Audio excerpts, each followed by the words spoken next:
Professor Kalinga में आपका स्वागत है। आज हम बात करने वाले हैं ट्रांसफ़र अपडेट्स। देखिए, ये ट्रांसफ़र अपडेट हम कोई भी ट्रांसफ़र अपडेट जो है हम कंफर्म नहीं करते हैं। ये आपके सोशल मीडिया में र्यूमर जो हैं या न्यूज़ हैं या अपडेट हैं घूमते रहते हैं और उसी से हम एक्सट्रैक्ट करते हैं डेटा को, और वो डेटा को हम आपके पास एक जगह पे रिव्यू करके देते हैं। तो हम किसी का कंफर्मेशन नहीं देते हैं, किसी भी ट्रांसफ़र न्यूज़ का हम क्रेडिट नहीं लेने वाले हैं। जो ले रहे हैं उनका है, हमारा कोई रिश्ता और नाता नहीं है।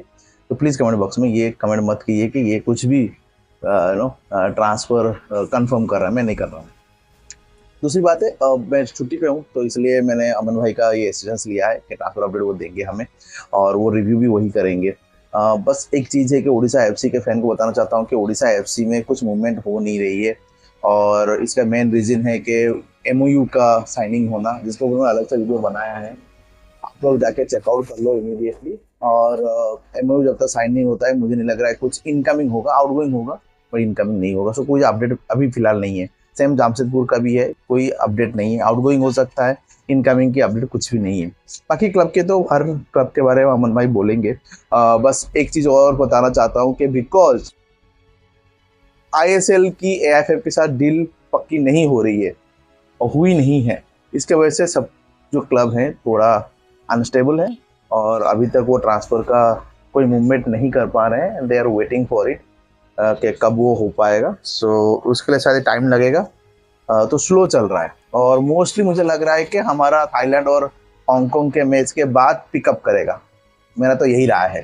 चलिए अमन भाई, आपका क्या राय है हमारे देसी फैब्रिज़ियो रोमानो, यूट्यूब के देसी फैब्रिज़ियो रोमानो, बताइए क्या क्या अपडेट्स हैं हमारे लिए।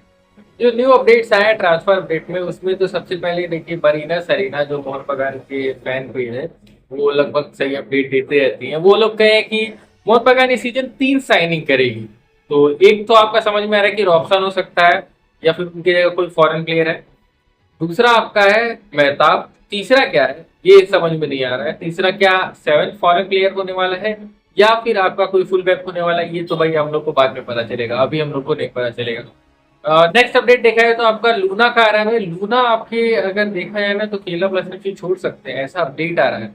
तो अगर लूना छोड़ते हैं तो केरला ब्लास्टर्स के फैंस दुखी होंगे, लेकिन बेंगलोर और एफसी गोवा के फैंस में तो देखा जाए तो खुशी का मौका है, क्योंकि उनका नाम लिंक हो रहा है आपका बेंगलोर और एफसी गोवा से। इवन मुंबई सिटी एफसी से भी उनका नाम लिंक हो रहा है। तो वो फैंस बहुत खुश है और मैं तो कहूँगा कि अगर लूना फ्री होंगे ना तो मुझे लगता है कि मोहन बगान भी जा सकते हैं। वो पहले भी एक बार ट्राई की थी लूना के लिए, लेकिन उनको साइन नहीं कर पाई थी। लूना स्टे कर गए थे केरला में। फिर से वो जा सकती है। ग्रीक का बहुत ही परफेक्ट रिप्लेसमेंट हो सकती है, क्योंकि वो attacking midfield, left wing, centre midfield 3 position पे खेल सकते हैं। हाँ, तो वो ग्रीक से ज्यादा वर्सेटाइल है।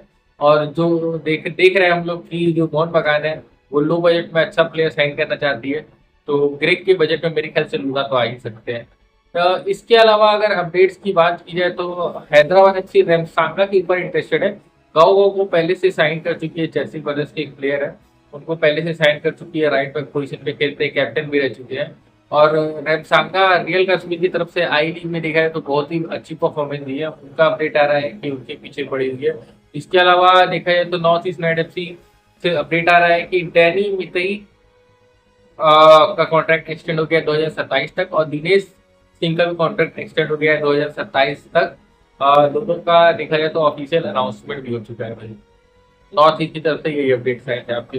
मुंबई सिटी एफसी का चौंकाने वाला अपडेट ये आ रहा है कि देखिए क्रोमा, जेरेमी मंजारो, हार्दिक भट्ट, प्रवीर दास, हितेश शर्मा, ये सब जा रहे हैं, समझ में आता है। वॉन नीफ कैसे जा रहे हैं, उनका अपडेट आया था भाई जनवरी ट्रांसफर में उनका कॉन्ट्रैक्ट एक्सटेंड हो गया है। तो वॉन नीफ जा रहे हैं, ये थोड़ा सा अचंभे वाली बात है। और मुंबई सिटी एफसी पूरा रीबूट पे ध्यान दे रही है। लगभग 10 के आसपास सबने कह रहा है कि प्लेयर्स को रिलीज करेगी। उसमें से कई प्लेयर्स को रिलीज कर चुकी है पहले ही। और वॉन नीफ का देखा जाए तो नाम फिर लिंक हो रहा है आपकी टॉप की आईएसएल टीम से, जैसे कि गोवा और बेंगलोर, क्योंकि टॉप में बेंगलोर, मोहन बगान और गोवा है। और डीएम देखा जाए तो यहाँ पे बेंगलोर को डीएम चाहिए, क्योंकि काको को वो लोग रिलीज कर दिए हैं। काल का अगर अपग्रेड करना चाहती तो एफसी गोवा को वहां पे आपका देखा है तो एक सीडीएम चाहिए। मोहन बगान को तो सीडीएम चाहिए ही नहीं, तो वहां से लिंक नहीं किया जा रहा है वहां पे। तो ये अपडेट्स आपके आए थे। इसके अलावा अगर किसी अपडेट की बात की जाए तो केरला ब्लास्टर एफसी से ये अपडेट आ रहा है कि जो योकिम बाम मितई, एक डिफेंसिव मिडफील्डर जो है, उनको Kerala blaster FC loan deal पर भेज सकती है। ये केरला ब्लास्टर एफसी से अपडेट है और केरला ब्लास्टर एफसी की ये अच्छी चीज है भाई। मैं देखा हूँ कि जिन प्लेयर्स को वो प्रॉपर गेम टाइम नहीं दे पाते हैं उनको वो लोग लोन डील पे भेज देते हैं। ईस्ट बंगाल का देखिए अपडेट किया आ रहा है कि ईस्ट बंगाल अब आई लीग के किसी सेंटर में को साइन करने की कोशिश कर रही है। अब देखिए ईस्ट बंगाल के प्रोस्पेक्टिव से अगर सोचा जाए ना तो ईस्ट बंगाल का सेंटर बैक डिपार्टमेंट फिक्स है। अनवर अली उनकी फर्स्ट चॉइस है। बैकअप के तौर पे लालचू मुंगा है, वो कहीं जा नहीं रहे हैं। और अगर आप आई लीग से कोई अच्छा सेंटर बैक ला देते हो तो वो आपका थर्ड चॉइस सेंटर बैक हो जाएगा। तो सेंटर बैक आपका फिक्स है। मेरे हिसाब से ना जो प्रॉब्लम है यहाँ पे आपकी ईस्ट बंगाल की, वो है आपकी राइट बैक लेफ्ट बैक। वो क्वालिटी प्लेयर्स आ गए और अच्छे फॉरेन प्लेयर आ गए तब सेट है भाई। और अगर वहां पे ध्यान देंगे तो मेरे ख्याल से बेटर टीम बना पाएगी। और देखा जाए तो मुंबई सिटी एफसी से एक और अपडेट ये आ रहा है कि जॉन टोराल शायद स्टे कर सकते हैं। ओटिंग मंडेजा आपके स्टे करेंगे और तीरी के साथ एक्सटेंशन हो सकता है, उनको ऑफर किया गया है। तो ये अपडेट भी मुंबई सिटी एफसी से रिलेटेड आ रहे हैं। उड़ीसा एफसी से रिलेटेड कोई अपडेट नहीं आया है भाई आपका। और इवन जमशेदपुर एफसी से भी कोई अपडेट नहीं आ रहा है। बेंगलोर से आपका मोहनदीप का नाम लीक हुआ था, फारूक चौधरी का नाम लीक हो रहा है। इसके अलावा अगर देखा जाए तो एक प्लेयर और है जिनके साथ उनका नाम लीक हो रहा है, हाँ लूना के साथ लीक हो रहा है। और नोगवेरा का सुनने में आ रहा है कि शायद वो जा सकते हैं, नोगवेरा जा सकते हैं। तो यहाँ पे देखा जाए तो ये अपडेट्स आपके आए थे अभी तक, ट्रांसफर अपडेट जो नए अपडेट्स होंगे।